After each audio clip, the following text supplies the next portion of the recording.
अस्सलाम वालेकुम, कैसे हैं आप लोग? उम्मीद करती हूँ आप लोग खैर आफियत से होंगे और मज़े में होंगे। अल्हम्दुलिल्लाह मैं भी बिल्कुल ठीक हूँ।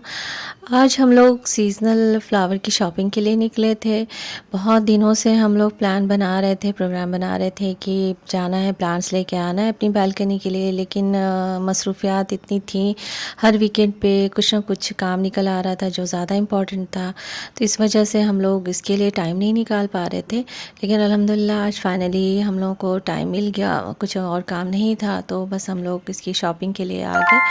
और बालकनी में हम लोग बस विंटर्स में ही प्लांट्स लगाते हैं, अदरवाइज़ नहीं लगाते हैं, क्योंकि गर्मियों में उनका थोड़ा केयर करना मुश्किल हो जाता है और प्लांट्स ख़राब होने लगते हैं, इसलिए बस विंटर्स में ही हम लोग फ्लावर लगाते हैं।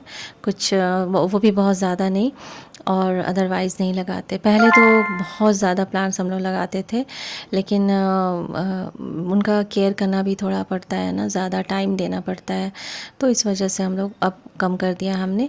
हम लोग जुबैल आते हैं प्लांट्स लेने के लिए। ऐसे तो नर्सरी पहले यहाँ थी और यहाँ से अब सज्जा मूव कर गई है, और सज्जा काफ़ी दूर हो जाता है, तो हम लोग वहाँ नहीं जाते। जुबैल में कुछ परमानेंट शॉप्स हैं नर्सरीज़ की, प्लांट्स की, तो इधर ही आ जाते हैं और हम लोग यहीं से लेके जाते हैं। और काफ़ी अच्छा कलेक्शन था। हम लोगों को तो ऐसे बहुत ज़्यादा लेना नहीं था, लेकिन हाँ, प्लांट्स, फ्लावर बहुत अच्छे थे माशाल्लाह।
हम लोग अपने साथ प्लांटर लेकर आते हैं। हमारे पास ज़्यादा थे भी नहीं, 4-5 प्लांटर थे, क्योंकि हम ज़्यादा अब लगाते नहीं हैं। तो घर पे अब हम लोग नहीं लगाते, यहाँ पे ही प्लांटर ले आते हैं। और जहाँ से भी हम फ्लावर ख़रीदते हैं, प्लांट ख़रीदते हैं ना, उन्हें बोलते हैं कि आप इन प्लांटर्स में फ्लावर लगा दें, प्लांट लगा दें। वो ज़्यादा ईज़ी होता है ना, घर पे ले जाके करना थोड़ा मुश्किल हो जाता है। हमने 3-4 कलर के पिटूनिया लिया था, और 10 वीक्स स्टॉक के भी कुछ प्लांट्स लिए थे, अलग अलग कलर के, मुझे बहुत अच्छे लग रहे थे वो। और हमने कॉस्मोस गार्डन भी प्लांट लिया था, उसमें भी अलग अलग कलर के थे। और इंडोर में सिर्फ हमने एलोकेशिया ही लिया था।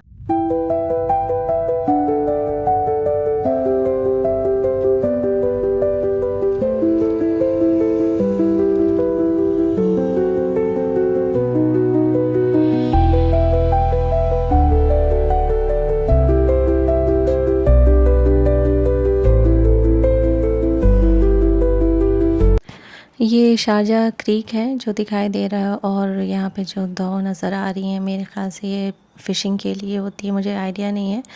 मुदस्सिर बता रहे थे कि ये शायद फ़िशिंग वाली ही दौ है।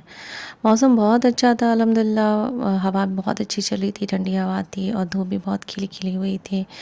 और ये सीगल्स इतने सारे बैठे हुए हैं ग्रास पे, बहुत ही खूबसूरत लग रहे थे। वीडियो में उतने अच्छे नहीं, मतलब क्लियर पता नहीं चल रहा है ना, तो शायद आप लोगों को उतना अच्छा ना लग रहा हो, लेकिन वहाँ पे वाकई बहुत अच्छा लग रहा था इन लोगों को देख कर के। इतने सारे गर्ल्स यहाँ पर बैठी हुई थी।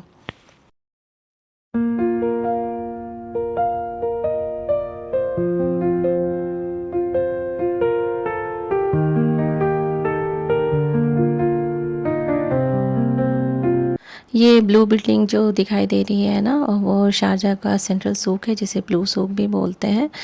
और ये 1978 में इस्टेब्लिश हुआ था ये यहाँ का, बड़ा मार्केट है यहाँ पे। गोल्ड, डायमंड मतलब ज्वेलरी वगैरह से लेकर प्रेशियस स्टोन, उसके अलावा रग्स, कारपेट वगैरह एंड हैंडीक्राफ्ट की चीज़ें भी मिलती हैं। उसके अलावा सब्जियाँ, मीट्स, फ़िश, फ्रूट्स वगैरह भी मिलते हैं। तो इंशाल्लाह इस पे भी मैं एक वीडियो बनाऊंगी ज़रूर।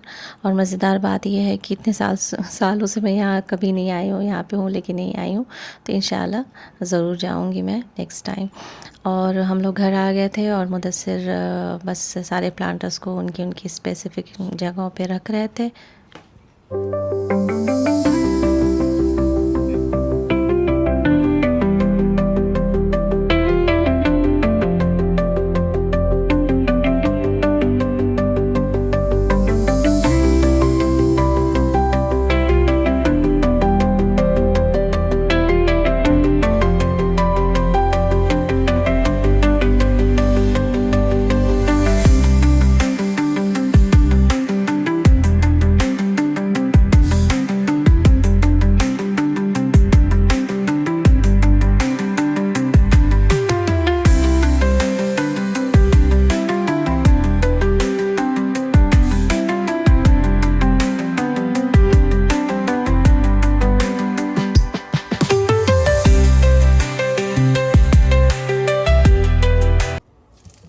मैं किचन में आ गई थी लंच प्रिपेयर करने के लिए। आज मैं पिज़्ज़ा बना रही हूँ और पिज़्ज़ा ये जो जिस तरह से मैं बना रही हूँ बहुत ईज़ी है, बहुत ही जल्दी बनता है। मतलब मैं ये नहीं कहूँगी कि वो 5 मिनट में बन के तैयार हो जाता है। थोड़ा प्रिपरेशन में टाइम लगता है, सब्जियों को काटने में, जो कटिंग का काम है वो उसमें टाइम लगता है और थोड़ा सा कुक भी करना पड़ता है पिज़्ज़ा के टॉपिंग को।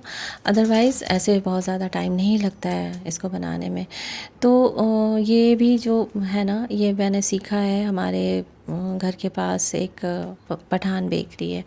पता नहीं, हम लोग तो पठान बेकरी बोलते हैं, मतलब वहाँ पर रोटियाँ वगैरह, नान वगैरह मिलती हैं। मुझे आइडिया नहीं कि उसको और क्या कहा जाता है, हम लोग यही बोलते हैं। तो वहाँ से मैंने एक बार मंगवाया था। वो लोग ऐसे तो हम लोग कभी कभी रोटी वगैरह मंगा लेते हैं, नान मंगाते हैं, लेकिन एक बार मैंने देखा बाद में उन्होंने इंट्रोड्यूस किया था पिज़्ज़ा, तो मैंने सोचा मंगवा के देखती हूँ कैसा है ये। तो कुछ भी नहीं था ख़ास उसमें, उनकी रोटी थी, रोटी का बेस था और उन्होंने अंडा रखा हुआ था बेस में, ऑमलेट। तो मैंने बोला कि अच्छा है चलो, तो मुझे मतलब उससे उससे ही आइडिया आया, तो मैंने सोचा कि मैं भी घर पे ट्राई करती हूँ, बनाती हूँ और बहुत अच्छा बनता है। मतलब इसमें जो बाकी इंग्रेडिएंट्स भी पड़ते हैं ना, उनका फ्लेवर ओवर पावर कर जाता है और अंडे का टेस्ट नहीं पता चलता। मतलब मेरे हस्बैंड को ना, मुदस्सिर को तो पता भी नहीं चला कि इसमें अंडा डाला। जब मैंने उन्हें पहली बार खिलाया था, मैंने उन्हें बताया कि इसमें मैंने बेस जो था ना वो अंडे का था, तब उन्हें पता चला कि अच्छा इसमें अंडा भी था। तो बहुत अच्छा होता है, बहुत जल्दी इसलिए बन जाता है कि मतलब प्रिपरेशन में टाइम है लेकिन कुकिंग टाइम ऐसे बहुत ख़ास नहीं है। और इजी भी इसलिए भी है कि इसमें जो भी इंग्रेडिएंट्स हैं वो जनरली हमारे घर में अवेलेबल होते हैं। प्याज होता ही है, टमाटर होता ही है, कैप्सिकम भी होता ही है। और अगर नहीं है कैप्सिकम तो कोई बात नहीं, सिर्फ प्याज टमाटर यूज़ कर लें। और मैं घर पे पनीर था तो मैंने पनीर यूज़ किया, और पनीर वगैरह भी जनरली सबके घरों में होते ही हैं।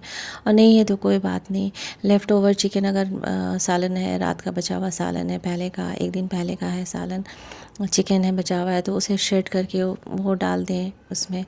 नहीं तो बेसिक ही सिर्फ प्याज और टमाटर से ही कर लें, कोई मसला नहीं है, क्योंकि अंडे का बेस होता है और ऐसे ही वो काफ़ी हेल्दी हो जाता है इस तरह से, और हेवी भी हो जाता है। काफ़ी अच्छा मतलब फिलर है ये, पेट भर जाता है, 2-3 स्लाइस खा कर के ना पेट भर जाता है। तो बस इसी तरह से मैंने सोचा ट्राई करती हूँ। बनाया था मैंने पहले भी और सब लोगों को अल्हम्दुलिल्लाह बहुत पसंद आया था। तो आप लोग भी ज़रूर ट्राई कीजिएगा, इंशाल्लाह आप लोगों को ज़रूर पसंद आएगा। ऐसे तो मैंने मोज़रेला चीज़ का यूज़ किया था, लेकिन अगर आपके पास नहीं है तो नॉर्मल जो चीज़ स्लाइसेस वगैरह घर में रखे होते हैं वो भी डाल दें, वो भी बहुत अच्छा लगेगा। उससे भी ऐसा नहीं है कि सिर्फ मोज़रेला चीज़ है तो ये अच्छा लगेगा, उस चीज़ से भी चीज़ स्लाइसेस जो होते हैं हम लोग सैंडविच वगैरह के लिए यूज़ करते हैं तो उससे भी बहुत अच्छा लगता है।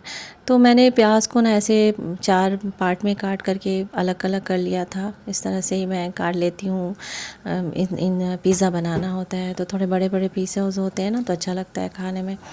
और कैप्सिकम को भी पतला और थोड़ा लंबा काटा था, थोड़ा सौते किया था। इसमें मैंने कुछ भी नहीं डाला था, मतलब सिर्फ ऑयल में डायरेक्ट प्याज डाला था और प्याज थोड़ा सौते हो गया तो उसमें पनीर डाला था। पनीर मैं थोड़ा ना मैश करके डाल दे रही थी, ऐसे चंक्स में नहीं डाल रही थी।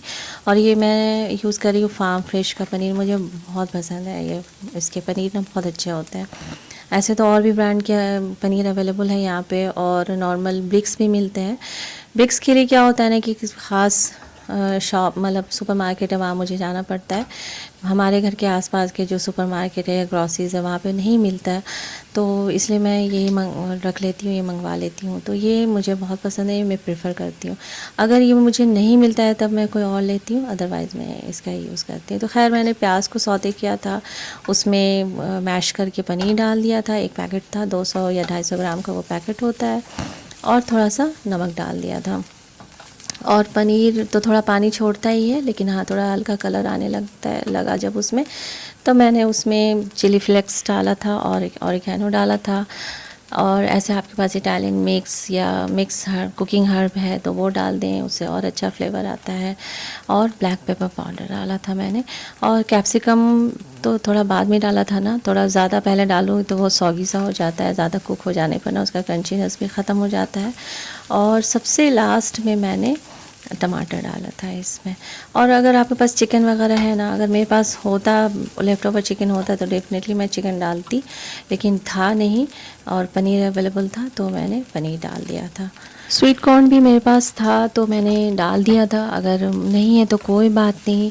लेकिन जनरली आजकल स्वीट कॉर्न, कैप्सिकम, पनीर, ये वो चीज़ें तो हम सभी के घर पे रहती ही हैं, ऐसा नहीं है कि नहीं रहती हैं। और ये तो पिज़्ज़ा की टॉपिंग की अगर बात करें तो जितना आप ओवरलोडेड बनाएंगे उतना अच्छा लगता है।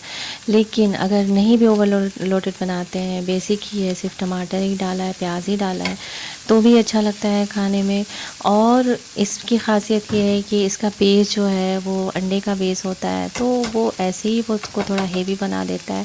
तो अगर बहुत ज़्यादा टॉपिंग्स नहीं भी डाल रहे हैं तो इट्स ओके, ऐसे भी वो बहुत अच्छा लगेगा खाने में।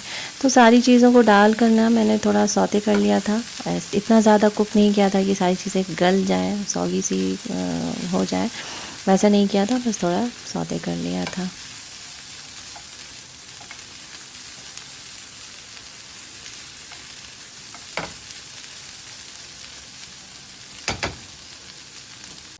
मैं ख़ुब्ज़ के साथ बना रही थी, मैंने बड़े वाले ख़ुब्ज़ लिया था तो उसके लिए मैं 2 अंडे ले रही थी पर पिज़्ज़ा के लिए।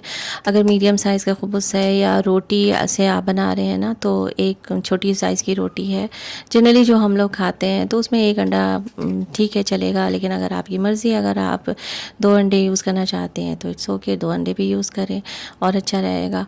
तो मेरा तो ख़ुब्ज़ का जो था वो लार्ज साइज़ का मैं यूज़ कर रही थी, इसलिए पर ख़ुब्ज़ मैंने 2 अंडे लिए थे।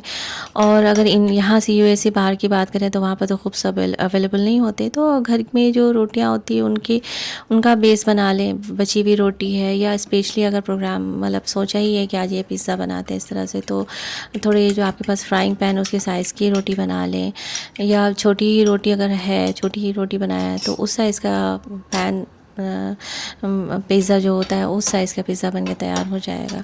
तो ख़ैर ये मैंने जनरली जो पराठा वगैरह रोल बनाते हैं ना तो उसमें क्या करते हैं, इसी तरह से करते हैं, अंडे को डाल देते हैं ऑमलेट को, फिर उसके ऊपर रोटी या पराठा वगैरह डाल के रोल बना लेते हैं। बिल्कुल उसी तरह से मैंने किया था। और जब ये कुक हो गया उधर से अच्छी तरह से अंडा, तो फिर मैंने ख़ुब्ज़ को पलट दिया था। पलटने के बाद मैंने गैस ऑफ कर दिया था टॉपिंग डालने के दौरान, क्योंकि जितने देर में मैं टॉपिंग्स डालती इस पे उतनी देर में ख़ुब्ज़ ना कड़ा हो जाता बहुत ज़्यादा। तो इसलिए मैंने गैस ऑफ कर दिया था और सारी टॉपिंग्स डाल करके फिर मैंने मोज़रेला चीज़ डाला था और उसके ऊपर से फिर मैंने चिली फ्लेक्स डाला, सॉरी पहले मैंने इस पर पिज़्ज़ा सॉस लगाया था। और अगर आपके पास पिज़्ज़ा सॉस नहीं है तो टोमेटो केचप ही लगा लें, कोई मसला नहीं है, बहुत अच्छा लगेगा खाने में। एक दो दफ़ा तो मैंने किया भी है, पिज़्ज़ा सॉस नहीं था तो मैंने केचप का ही बेस यूज़ किया था, वो भी अच्छा लगता है खाने में। और टॉपिंग्स डालने के बाद मोज़रेला चीज़ और उसके बाद मैंने चिली फ्लेक्स डाला था, ऑरिगेनो डाला था और थोड़ा सा ब्लैक पेपर डाला था।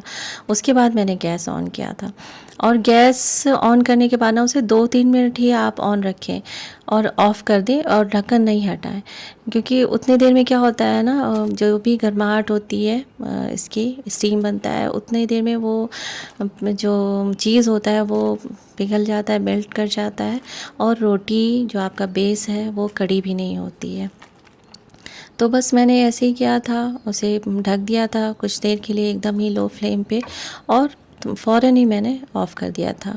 तो बहुत अल्हम्दुलिल्लाह बहुत अच्छा बन के तैयार हुआ था और सब लोगों को पसंद आया था। मतलब बच्चे तो पसंद करते ही, उनको तो ये सब चीज़ें पसंद आती हैं, लेकिन अल्हम्दुलिल्लाह मुदस्सिर को भी बहुत पसंद आया था। तो आप ज़रूर ट्राई कीजिएगा, इंशाअल्लाह आप लोगों को नाउम्मीदी नहीं होगी, इंशाअल्लाह ज़रूर पसंद आएगा। और मेरा ये व्लॉग कैसा लगा आप लोग कमेंट करके ज़रूर बताइएगा। आप लोगों का कमेंट बहुत इम्पॉर्टेंट है मेरे लिए। और वीडियो को लाइक एंड शेयर ज़रूर कीजिएगा। अपना ख़्याल रखिएगा, दुआ में याद रखिएगा। इंशाअल्लाह नेक्स्ट वीडियो में आप लोगों से मुलाकात होती है। अल्लाह हाफ़िज़।